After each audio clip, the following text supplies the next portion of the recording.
grupo que fue armando con Scaloni. Muchas gracias, Damián. Vamos a darnos un lujo en esta mañana de Viernes Santo. Vamos a hablar con Alberto Venegas Lynch, que es doctor en economía, es profesor, es escritor, es considerado el mentor de Milei, es doctor en economía por la UCA, doctor en ciencias de la dirección por la UADE, presidente de la sección Ciencias Económicas de la Academia Nacional de Ciencias y miembro de la Academia Nacional de Ciencias Económicas. Un mentor digamos, de las ideas que llevaron al presidente a aplicar un plan económico que la Argentina ha votado y que hoy está en marcha. ¿Qué tal, Alberto? Gracias por este contacto. ¿Qué tal, Hugo? ¿Cómo está? Un gusto hablar con usted. Me gustaría una mirada suya, un poquito más en perspectiva. Pasaron 16 años del gobierno de Milei, varias de las propuestas y de los anuncios económicos se vienen dando. No es fácil gobernar la Argentina, pero hablando más de economía, ¿usted qué ve? Bueno, no 16 años, sino 16 16 meses, perdón, 16 meses. Pero lo que veo, Hugo, es que nosotros tenemos que concentrarnos en cuál es el rumbo, cuál es el balance neto y sobre todo, me parece, que debemos de tener muy presente siempre que venimos de un incendio colosal. Entonces recordemos, Hugo, que la Argentina una vez lo hizo. Fuimos el aplauso del mundo desde la Constitución alberdiana del 53-60 hasta el golpe fascista del 30 y mucho peor a partir del golpe peronista del 43. Entramos en un tono de sombra. Pero antes, los salarios e ingresos en términos reales del obrero, de la industria incipiente y del peón rural eran superiores a los de Suiza. Esto no fue un lapsus, dije Suiza, Francia, España, Italia, a la misma altura que los de Inglaterra. La población se duplicaba cada 10 años, teníamos indicadores igual que en Estados Unidos, en muchos casos mejores que en Estados Unidos. Y luego ese cono de sombra por el estatismo, por los aparatos estatales que aplastan al individuo. Por eso yo creo, Hugo, que se puede, para ponerlo en una cápsula telegráfica a lo que está ocurriendo, centrarlo en los siguientes puntos. Primero, reducción del gasto público en 30% en términos reales. Segundo, y creo, Hugo, y seguramente ustedes, los que nos están escuchando, coinciden que la gente en general entiende mucho más lo que voy a decir ahora que las cuestiones técnicas económicas, y es el exhibir los curros purulentos que se han estado manejando en gobiernos anteriores. La seguridad, que claro, nosotros lo tomamos como una cosa muy original, pero en realidad es lo normal en países civilizados, pero no éramos civilizados. Me refiero a los piquetes, me refiero a las calles, en fin. Mi amigo Federico Stuckenegger, con las desregulaciones, como yo le digo a él, muchos de los relatos que él hace que están desregulando parecen cuentos de una producción cinematográfica de Woody Allen. Eran ridículas las regulaciones. Y a eso yo creo que hay que agregar aún más a esto las legislaciones de antimafia, de juicio en ausencia, de tantas cosas que se han podido hacer a pesar de la enorme debilidad parlamentaria que ha tenido este gobierno. Cada uno tiene sus gustos. A mí personalmente, las metas que ha establecido Javier Milei el 10 de diciembre del 23 en las escalinatas del Congreso al mejor estilo estadounidense, las que hizo en su primer Davos, las que hizo cuando recibió el premio Juan de Mariana en Madrid, las que hizo en las Naciones Unidas, las que hizo recientemente en el BID, son ejemplos extraordinarios para el mundo. Interesante escucharlo porque además cambiamos, usted hizo una mirada también política, cambiamos el régimen, dijo hace un ratito Lacha Lázari.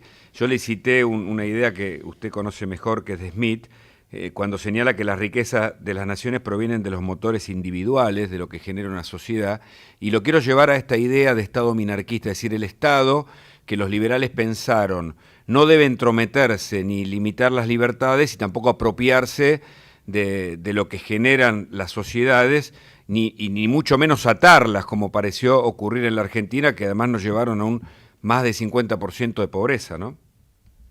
Exacto, Hugo, muy importante lo que está diciendo, esa tradición que ha comenzado en realidad con la escolástica tardía, la escuela de Salamanca, en el siglo XVI, y luego continuó, como usted está señalando, con el gran Adam Smith, no solo en las riquezas de las naciones, sino en su libro anterior, de 1759, La teoría de los sentimientos morales, donde explica el funcionamiento del proceso de mercado, la cooperación social, la división del trabajo. Ahora, hay un punto que seguramente los que son sus radioescuchas coincidirán, que ha señalado Alexis de Tocqueville, no en el libro más conocido de La democracia en América, sino uno menos conocido, que es El antiguo régimen y la Revolución Francesa, donde él dice, y esto va para la Argentina, en países que han tenido un enorme progreso moral y material, la gente tiende a dar eso por sentado. Y ese es el momento fatal. Ese ha sido el momento en la Argentina, que ocuparon las cátedras, lo de la CEPAL, los fascistas, los socialistas, marxistas, keynesianos, etc. Y quiero también, como habitualmente agrego, en agradecimiento y un tributo a mi padre, que yo, a pesar de haber completado 2 doctorados, nunca escuché desde la cátedra, nunca, algo medianamente razonable sobre esa tradición que usted menciona, Hugo, del liberalismo. Gracias a su paciencia infinita de mostrarme otros lados de la biblioteca, pude zafar. Si no, yo sería, como muchas veces digo, no sé si trotskista, pero para ser un poco más benévolo conmigo mismo, por lo menos keynesiano, pero nunca liberal. Bueno, recordamos que su padre, que falleció en el 99, fue quien introdujo el pensamiento de la escuela austríaca en la Argentina. Fue el fundador en los 50, junto con algunos empresarios, del Centro de la Difusión de la Economía Libre, que luego fue llamado Centro de Estudios para la Libertad, ¿no? Pero qué información que tiene. Bueno, intentamos hacer un trabajo serio, porque además, teniéndolo usted, y esto es un trabajo de la producción, porque este es un trabajo en equipo, sabe que me remitió. Ayúdeme con esto que puede, siempre la información, en la medida que incluye estos datos, puede ser pedagógica. Y usted habló de la escuela de Salamanca, y hace poquito el presidente tuiteó sobre Menger y la teoría de los precios. Explíquenos, porque claro, ahí la discusión es, ¿el precio es el resultado de los costos de producción? O, como diría un ejemplo bien gráfico, ¿qué pasa con las esmeraldas, ¿no? O los brillantes, que no tienen ese mismo costo y valen muchísimo? Y me parece que es en la escuela de Salamanca donde se analiza eso, doctor. Bueno, mire, antes de responder eso, si me permite, quisiera volver sobre su punto anterior. ¿Cómo no? Claro. En 1942, subrayo, 1942, en un seminario en la Facultad de Ciencias Económicas de la Universidad de Buenos Aires, mi padre descubrió accidentalmente un libro de Gottfried Haberler, Prosperidad y Depresión, traducido al castellano por el Fondo de Cultura Económica ese mismo año, el año 42. Haberler había sido discípulo de Ludwig von Mises en la Cámara de Comercio de Viena y estaba enseñando en Harvard y produjo este libro, donde mi padre, en ese seminario eran 4 personas básicamente, uno de los cuales, dicho sea de paso, después fue decano de la Facultad de Ciencias Económicas cuando le invitaron a Mises a dar conferencias, pero fue del año 42, el Centro de Estudios sobre la Libertad, la cantidad de traducciones, la cantidad de profesores que invitaron, etc. Bueno, habiendo dicho eso, le digo, Hugo, que efectivamente en la Escuela de Salamanca, la primera tanda de la Escuela de Salamanca, porque la segunda tanda fue los diputados de las Cortes de Cádiz, por eso, 1812, donde se usó por primera vez la palabra liberal como sustantivo. Hasta ese momento era adjetivo, manga ancha, generoso, en fin, y era liberales contra serviles en las Cortes del 12. Pero la Escuela de Salamanca, efectivamente, como usted muy bien puntualiza, fueron los primeros pasos para señalar la teoría subjetiva del valor. Así se llama. Teoría subjetiva. Mucho tiempo, como usted mencionó, Carl Menger, en 1871, el fundador de la escuela austríaca, pone énfasis en la teoría subjetiva del valor, que no es el tema de los costos, que no es el tema del volumen del trabajo, que no es el tema de la reciprocidad, sino es la apreciación subjetiva que hace el individuo con respecto al bien de que se trate. Nadie lo podría explicar mejor, realmente. Pero usted fíjese, y esto me parece destacable en esta etapa de la cual somos testigos, que en la Argentina hubo proyectos liberales, pero ninguno con la masividad, sobre todo pensando en los más jóvenes, que pueden saber más o menos, pero que se sienten atraídos, incluso hasta por la comunicación, de un modelo liberal que en general, y esto también fue estudiado en la historia, no ha tenido buena prensa, ¿no? Y ahora hay una oportunidad porque evidentemente se probó de todo y todo nos llevó a lo peor de la Argentina, a la peor versión. Claro, exacto, con mucha precisión lo que usted dice. A nadie se le escapa, creo, Hugo, que la campaña electoral de Javier Milei fue una serie ininterrumpida de clase, de economía y de marcos institucionales. Está bien eso. Yo me acuerdo ya, muy verde este asunto, todavía no está en campaña, en un mano a mano que tuvimos en la Universidad de Belgrano con Javier Milei, donde había 1.300 jóvenes en el aula magna, hubo que habilitar 3 aulas paralelas con pantallas, y bueno, me impresionó desde luego la cantidad de gente, pero mucho más que la cantidad de gente, me impresionó vivamente el tipo de preguntas. Atrás de las preguntas había mucha biblioteca. Había mucho de las cejas para arriba, había mucho trabajo neuronal, y eso es una novedad absoluta en la Argentina. Y Javier Milei ha tenido la enorme habilidad de hacer una cosa transversal, de tomar toda gente de todas las condiciones sociales, y le digo entre paréntesis, Hugo, no uso la palabra clase porque me repugna y viene de los marxistas. Cuando alguien le pregunta qué quiere decir con clase baja, que es repulsivo, clase alta, que es de una frivolidad espantosa, y media, que es anodino, dicen, bueno, quiero hablar de ingresos medios, bajos y altos. Bueno, digan eso, pero no digan clase, que es una concepción marxista de la clase y la naturaleza del proletario versus el burgués. Claro.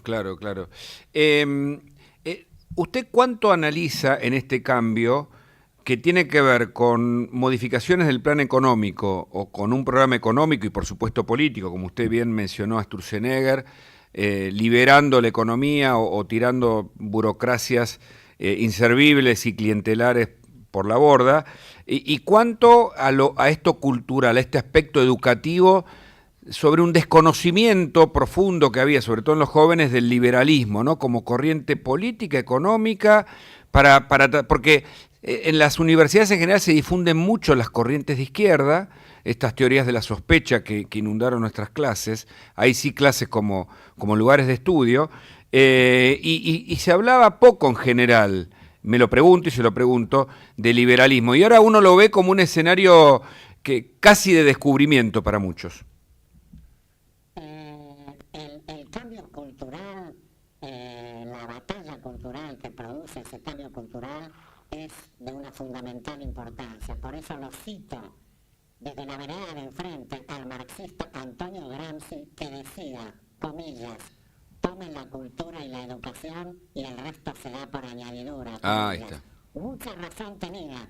Y los socialistas, las izquierdas, como usted dice, los estatistas, han puesto el ojo principalmente en el tema educativo, desde la escuela primaria hasta los posgrados universitarios. Esa es la clave del asunto. Por eso yo tengo un latiguillo con mis alumnos el primer día de clase y les digo, si algo no resulta claro, por favor, interrúmpanme. Si no están de acuerdo con lo que estoy diciendo, discútanme. Pero si creen que soy claro y creen que están de acuerdo conmigo, hagan de abogado del diablo. Porque el ejercicio en clase del debate, el espíritu crítico, el espíritu contestatario es muy importante. Y me doy cuenta que los más discutidores de mis alumnos y mis alumnas finalmente son los mejores alumnos.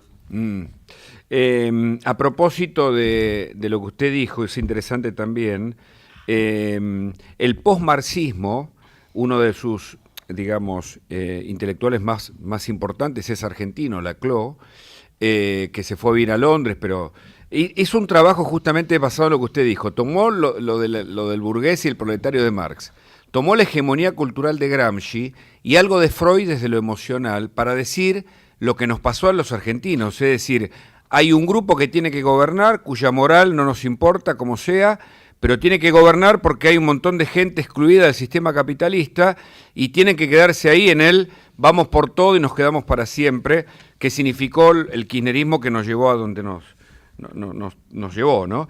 Y eso recién ahora uno lo ve como una posibilidad frente a un gobierno que plantea todo lo contrario y que además va cumpliendo, ¿no?, con parte de este proyecto. ¿Usted cómo lo ve? ¿En qué etapa lo ve a la administración Milei en ese contexto? Mire, Hugo, le quiero decir algo que no es frecuente en mí decirlo, porque los liberales en general y yo en particular estamos ejercitados en la crítica y no en alabanzas. Pero estoy realmente impresionado con sus conocimientos, más allá del trabajo de equipo que usted dice que hace su producción, en su persona, los conocimientos que tiene realmente me impresionan. Ahora, yendo al punto que usted señala, efectivamente, Laclau y compañía han hecho grandes esfuerzos para lograr un objetivo que yo le pido a la audiencia, ahora que me preste especial atención, de un graffiti que escribieron los marxistas en el París del 68, que decía: seamos realistas, pidamos lo imposible. Y esto que parece una estupidez monumental, de tanto machacar, los socialistas marcan la agenda. Tan es así, Hugo, que en la mayor parte de los países del mundo libre, en nombre del anticomunismo, adoptan servilmente los 10 puntos del Manifiesto Comunista de 1848 de Marx y Engels, que los proponen para producir el colapso del sistema capitalista. Me parece algo absurdo y es consecuencia de un insuficiente estudio y de algo que a veces se llama educación y es puro adoctrinamiento. Interesantísimo. Y en ese proceso de péndulo hacia el otro extremo o de descubrimiento, para mí absolutamente novedoso, del liberalismo puesto en práctica, ¿no?, con todo lo que significan las ideas que el presidente trae, pero resumiéndolo en la palabra liberalismo, ¿usted en qué etapa cree que está este proceso de cambio, en lo cultural, económico y político, si es que es posible evaluarlo de ese modo? Bueno, hay una cosa ya que usted dice en lo político, en lo económico, etcétera, que yo quisiera rendirle tributo a mi queridísimo amigo en vida, Mario Vargas Llosa, que tenía un énfasis y subrayaba muy especialmente, y yo publiqué un trabajo que se llama El liberalismo no se corta en tajos, precisamente para mostrar que el liberalismo no es una cuestión solamente económica, es una cuestión principalmente filosófica, institucional, histórica, jurídica, y desde luego también con un enorme peso de la economía. Pero no se puede cortar en tajos. Cuando se dice, bueno, pero la parte institucional de este gobierno, cuando hablamos o cuando habla y cuando ejecuta más bien el actual gobierno de reducir el peso del aparato estatal sobre las espaldas de la ciudadanía, eso es la esencia del aspecto institucional. Porque claro, la democracia, a los Giovanni Sartori, ha dicho que la parte sustancial es el respeto a los derechos de los individuos y la parte mecánica, accesoria, secundaria, formal es la suma de votos.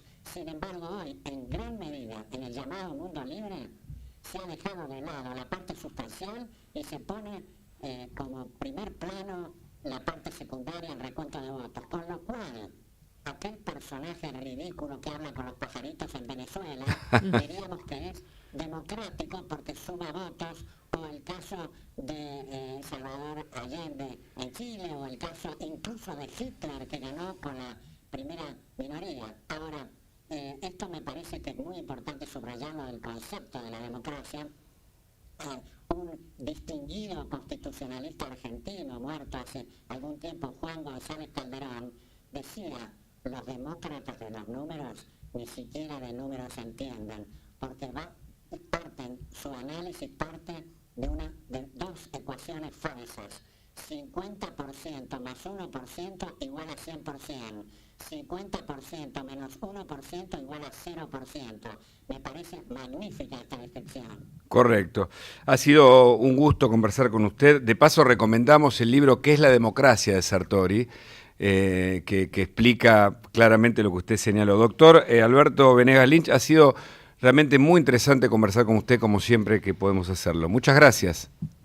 Muchas gracias a usted, un gran gusto, y como me despido habitualmente, como se despedía Borges, le mando un gran saludo a cada uno, porque cada uno es una realidad, mientras que todos es una abstracción.